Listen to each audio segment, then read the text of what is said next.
So on the bench today, Homelite Super Mini XL1, super easy, all the same chassis.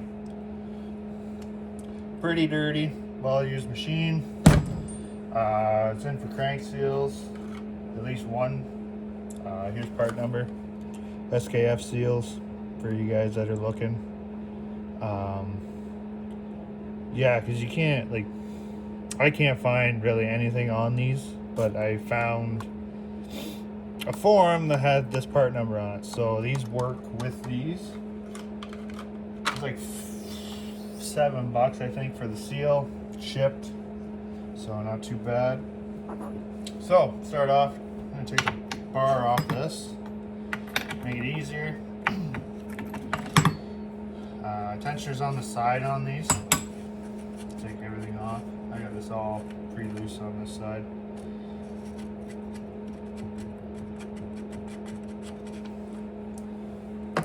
Set those to the side. Clutch cover, like that. Bar plate, and then bar and chain. Just like that, and like that. So that's stuff to the side. Okay, now needs flywheel side. So get your 8mm or 5/16, and there will be 4 bolts holding on the recoil cover for this. I just use this little impact. Yes. There'll be one. This guy.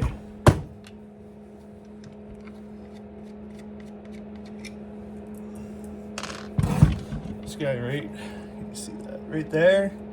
That's a bugger to get out, but you just got to take a flathead screwdriver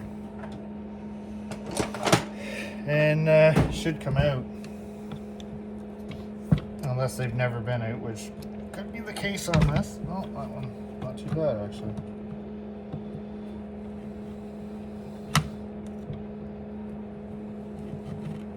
Take that out.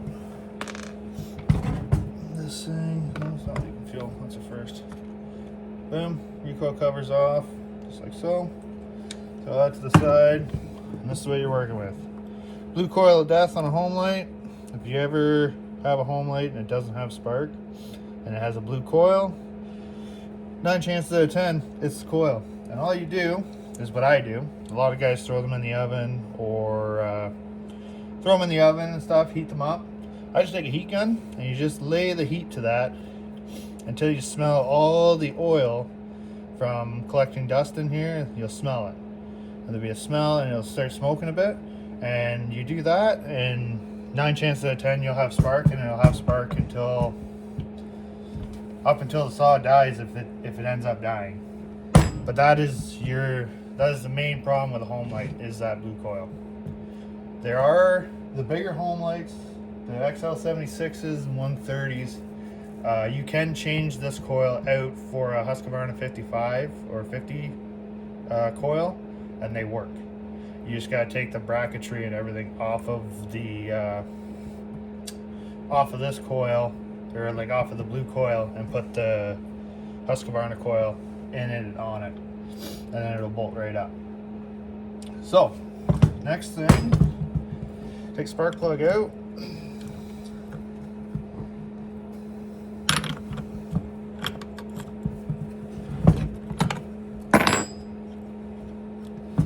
You guys, you can see big freaking fumbly hands here. So spark plug out. Savior spark plug. Never heard of those. Anyways, throw that to the side, and then we're gonna take this apart, which that's your kill switch kit. Kill switch lead just goes onto the back of the coil like that. Easy as pie. And then we're gonna take this off. Makes it a little easier because I don't have a flywheel puller for these. I just use a use a pry bar and you just get in behind it and you just slowly work the flywheel around and should come off. And then you just take this bad boy and just flip him out of the way like so. That should be a 13 mil or 1/2 inch socket to get that off.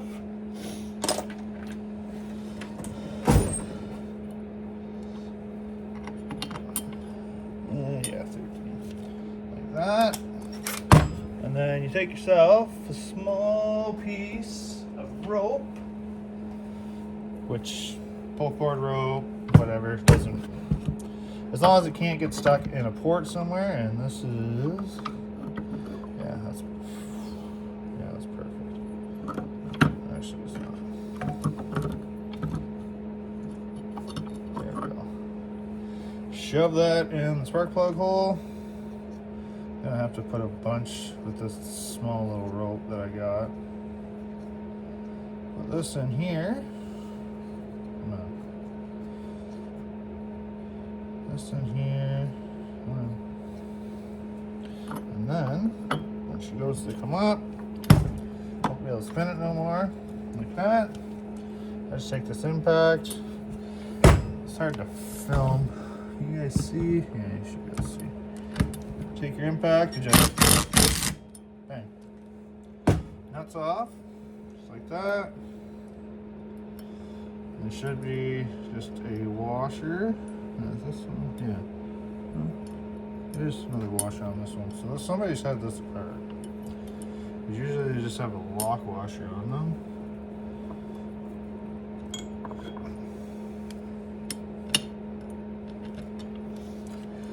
Oh,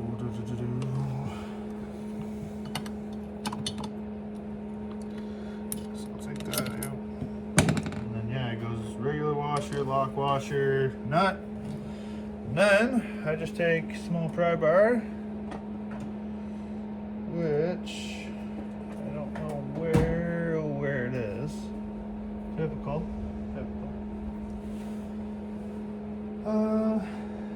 Okay. Let me take 1 minute and I'll be back. Okay, got my pry bar. So, all I do with these is you just take a pry bar, and you just try and wiggle it a little bit, like that, and then you take your rope out now actually. So then you can spin it over, and you just slowly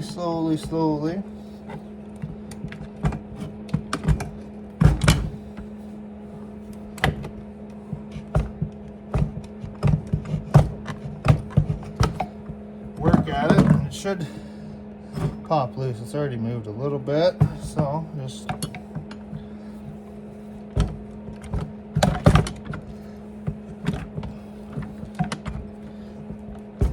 really need to get a puller for these.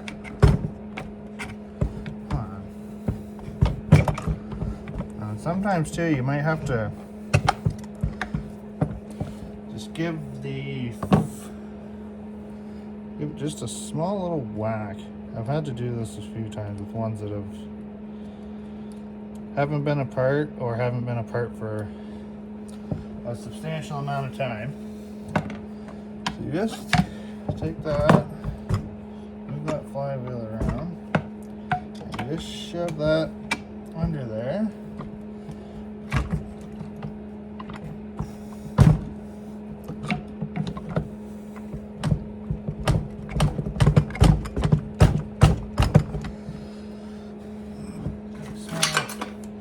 Small hammer.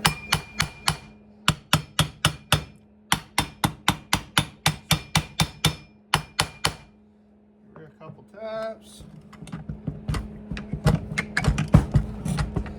Oh, you bugger, come on.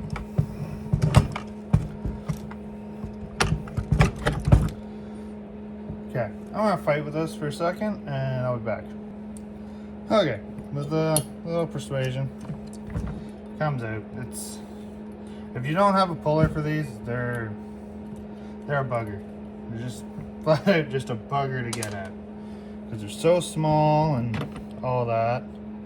Okay, so there's your flywheel, just like that. Yeah, put that over to the side. So here's what we're working with. Crank seal will be in here, right down in that friggin' galley down there. So let me blow this out quick. Yeah, I'll blow this out and then I'll be right back. Okay, so now you can see right around that crank, right there, that's your crank seal. So what I like to do with it, I just take one of these picks.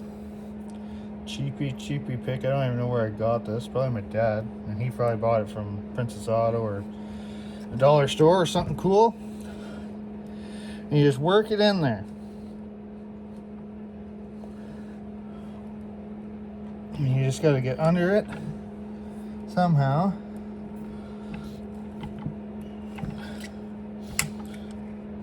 Work under it. Work under it.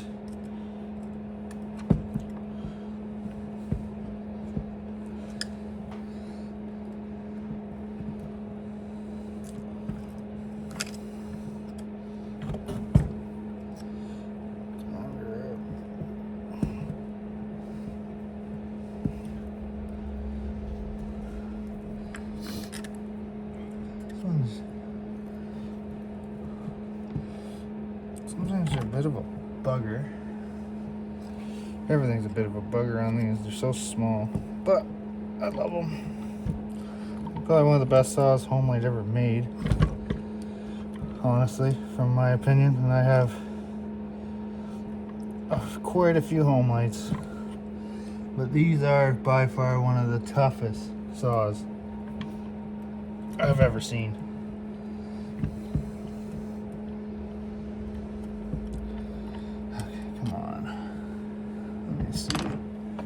Screwdriver in there, maybe.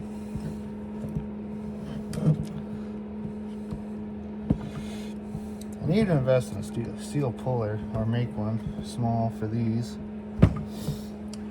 That one is just fighting me. I don't understand why.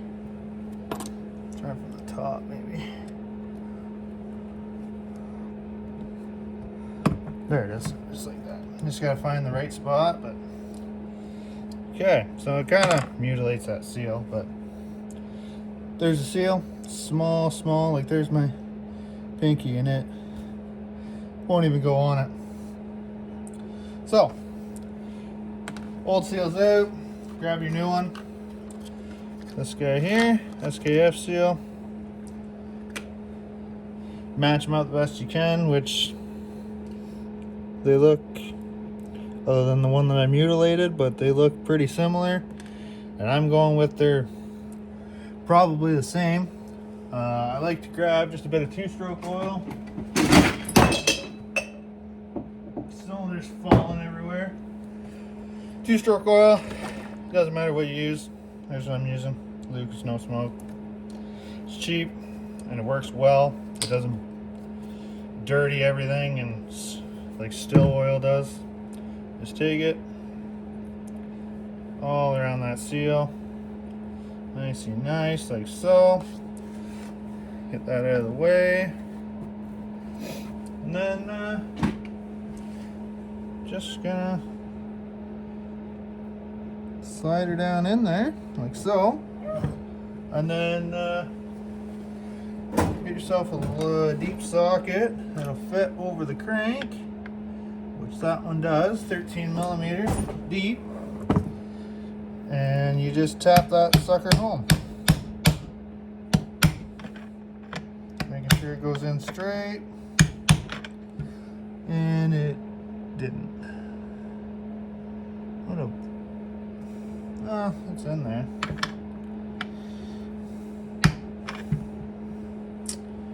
Oh, that's not good. That's not good at all.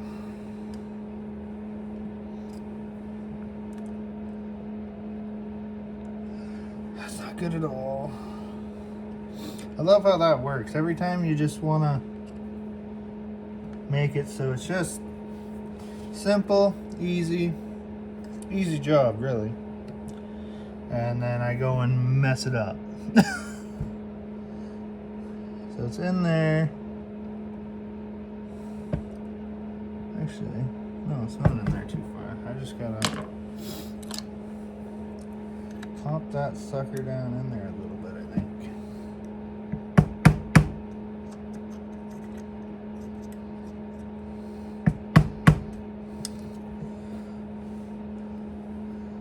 Just a little bit.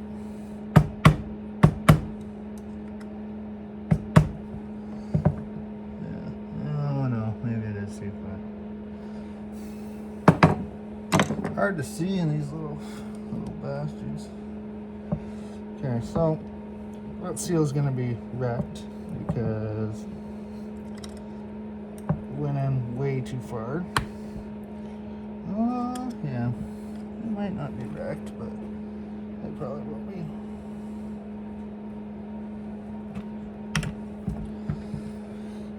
Good thing I bought a bunch when I did it. Yeah, that seal's not good. It's all warped and everything, so it's all messed up. So let me just grab another one and we'll do it hopefully right this time. I got another one here actually. This one is a Timken seal. Where's the part numbers on these? I guess that would be part numbers on them. Supposedly these work too, so we're gonna give this a whirl. Lube it up, slide her in there, and see what happens. Take your socket again after it's all lubed up and nice.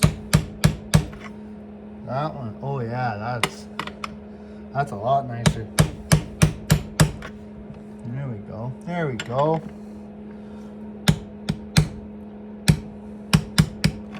Super slow. There we go. Just like that. Just like that. And this, okay, never mind, I was lying. This thing does leak. Typical Homelite. Always leak fuel out of the gas cap. There's only like, out of, how many do I got here? 2, 4, 6, 8, 10, 12, 15 of them. Only one, the cap doesn't leak. So there's your odds basically for Homelites not leaking. So yeah, there we go. You can see that seals in. So now you just reassemble it. So flywheel goes on. Find your keyway. Find it. Where did you go? Right there. Flywheel's in. And then you take your washer, lock washer, and nut. Goes washer, lock washer, nut. So washer, lock washer. Get on there. Nut. Take that in, and then I just use this little impact. I hold the flywheel. You just take it. That sucker home, and I have yet to have one come off yet. So then take a coil. I'll wipe this off just a little bit because this saw is dirty. It is a friend of mine's. It's one of those saws that basically when he needs to say cut something, as in like limbs or limb up something, or just the odd little bit of firewood for when he goes camping or something, then that's what this thing does. It is, what have I done? There we go. Okay, get the coil in there like so. Get the small bolts, which these guys here, right there. One there. One up here, and there's a grounding tab that goes to that one. Flathead screwdriver. You just do these in, because now we got to gap the coil to the flywheel.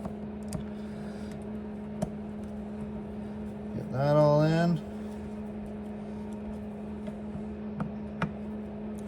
Then take your flywheel, fling it around to the magnet side. Magnet side, and I just use a piece of cardboard. Just slide her in there.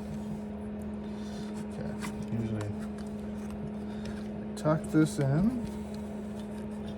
What am I doing here?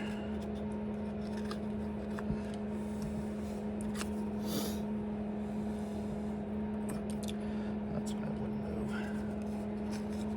There. There, and then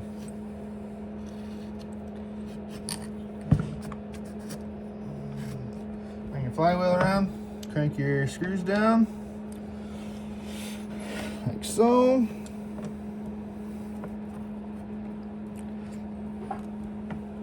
Put them in there generously tight. Hook up your kill switch wire, back up to here, like so. This one's a little buggered up, but still works. Right there. Take your piece of your gapping, factory gapping tool out.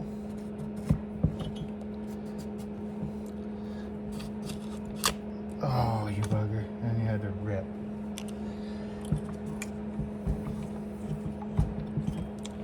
Okay, now grab the other part of your factory gapping tool since it broke.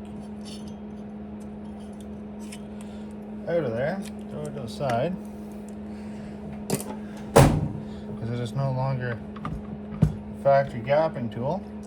Now, take it, put the recoil back on, give this a little wipe down, because I hate somebody that can't, well, I understand some people think these are just tools and not play toys like myself, but take your that, grab your hook or your recoil screws. These are all fine thread screws for anybody that's wondering, because I know a lot of guys just take coarse thread and just drive them in there. Had that a few times, and then turn the holes into, you know. Oh, okay, take this, this. You don't have to go super tight. You have to go tight, but you don't have to go like to Ugga-Dugga-Town on them, if you know what I mean. So you just slide her back together, and then this one, for some reason, because I think you can't get on it very good even with a screwdriver, and even if you do put all the torque to where you're, basically you feel it in your wrist, it usually falls out. I have a few that the screw just falls out, and it doesn't matter, you can take it back in, tighten it, tighten it, tighten it. It always rattles itself loose. Put that magnet back there. Put spark plug back in.